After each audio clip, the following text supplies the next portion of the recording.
तो चलते हैं ओवर टू सुप्रभात न्यूज डेस्क।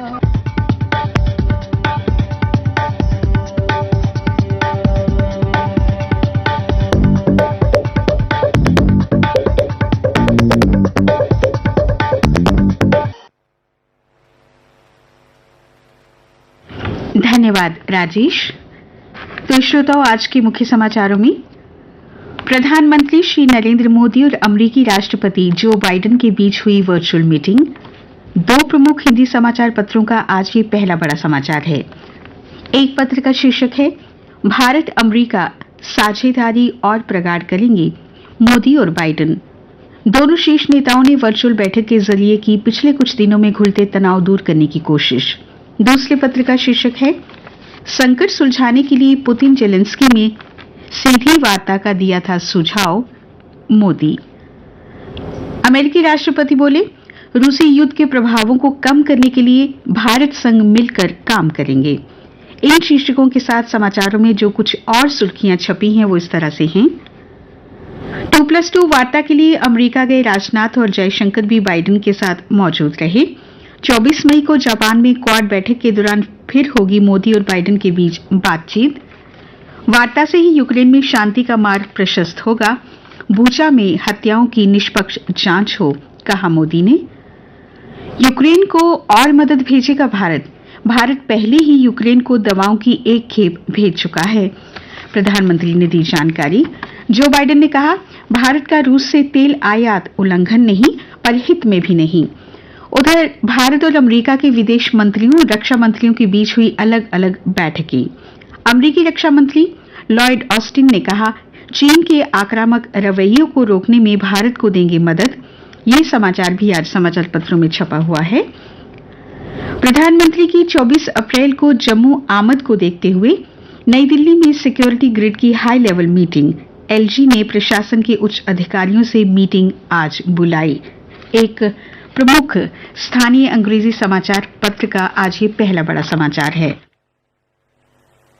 जबकि एक दूसरे स्थानीय अंग्रेजी समाचार पत्र ने कुलगांव में 2 आतंकवादियों, जिनमें एक पाकिस्तानी था, के मारे जाने के समाचार को अपना प्रमुख समाचार बनाया है। पत्र के अनुसार आतंकवादी फिर से अपनी गतिविधियों के लिए मस्जिदों और मदरसों का प्रयोग करने लगे हैं। रामनवमी कार्यक्रमों के दौरान पथराव, आगजनी, कई राज्यों में हिंसा, 2 की मौत। एक और प्रमुख हिंदी समाचार पत्र का ये बड़ा समाचार है। मुख्य पृष्ठों के कुछ और समाचार। पाकिस्तान में 23वीं प्राइम मिनिस्टर बने शाहबाज शरीफ। पाकिस्तान में गृह युद्ध का खतरा। इमरान की पार्टी के सांसदों का सामूहिक इस्तीफा। प्रधानमंत्री मोदी ने शाहबाज शरीफ को शुभकामनाएं दी। मोदी रैली से होगा जम्मू कश्मीर में चुनावी शंखनाद। पल्ली में 24 को प्रस्तावित पीएम के कार्यक्रम में 1 लाख लोग जुटाने का दावा। डॉक्टर जितेंद्र सिंह ने लिया तैयारियों का जायजा। अमरनाथ यात्रा के लिए पहले दिन सैकड़ों शिव भक्तों ने कराया पंजीकरण। जम्मू कश्मीर में पंजाब नेशनल बैंक के साथ जेके बैंक में दी जा रही ये सुविधा। केंद्रीय सूचना एवं प्रसारण मंत्रालय में सचिव श्री अपूर्व चंद्र ने कल श्रीनगर में एक प्रेस वार्ता में कहा इस वर्ष की श्री अमरनाथ यात्रा ऐतिहासिक होगी। 6 से 8 लाख श्रद्धालुओं के आने की उम्मीद। सुरक्षा के कड़े इंतजाम होंगे। इस साल 10,000 युवाओं को निजी क्षेत्र में नौकरी देगी सरकार। मिशन यूथ पोर्टल अफसर को एलजी ने किया लॉन्च। युवाओं को पोर्टल पर कराना होगा पंजीकरण। कुछ अन्य समाचार मेरे सहयोगी मानिक से। धन्यवाद सुनीता। बैसाखी पर पाकिस्तान के गुरुद्वारों के दर्शन के लिए शहर से ननकाना साहिब के लिए 105 सिख श्रद्धालुओं का जत्था रवाना। भाजपा के वरिष्ठ नेता देवेंद्र सिंह राणा ने सिदरा में नरसिंह मंदिर का दौरा कर तोड़फोड़ की घटना की जानकारी ली। कहा तोड़फोड़ करने वाले हों बेनकाब। उधर शिवसेना जम्मू कश्मीर व एकजुट की युवा इकाई ने भी किया प्रदर्शन। सबका विचार है सांप्रदायिक सौहार्द को बिगाड़ने की हो रही कोशिश। चोरी रोकने के लिए अब शहर में लगेंगे स्मार्ट मीटर।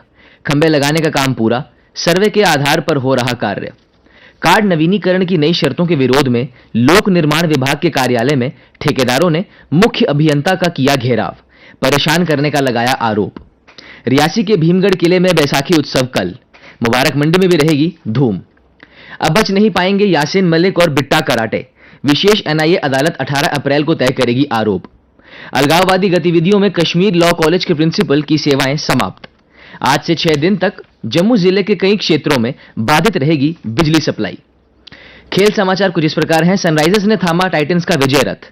कप्तान विलियमसन ने खेली दमदार पारी। 3 जीत के बाद गुजरात टाइटंस को मिली पहली हार। हैदराबाद ने 8 विकेट से जीता मैच। जूनियर महिला हॉकी विश्व कप में भारत की निगाह कांस्य पदक पर। महिला हॉकी टीम का आज इंग्लैंड से सामना। 9 साल पुराना इतिहास दोहराने का मौका। बीजे निशांत शेट्टी ने शनिवार को दक्षिण कन्नड़ में कंबाला रेस में भैंसों की जोड़ी के साथ 100 मीटर दूरी 8.36 सेकंड में तय करके कंबाला के उसेन बोल्ट के नाम से मशहूर श्रीनिवास गौड़ा का रिकॉर्ड तोड़ दिया। मौसम की बात करें तो कल जम्मू में सबसे गर्म दिन था। पारा पहुंचा था 39.6 डिग्री सेल्सियस। आज से कुछ राहत के आसार।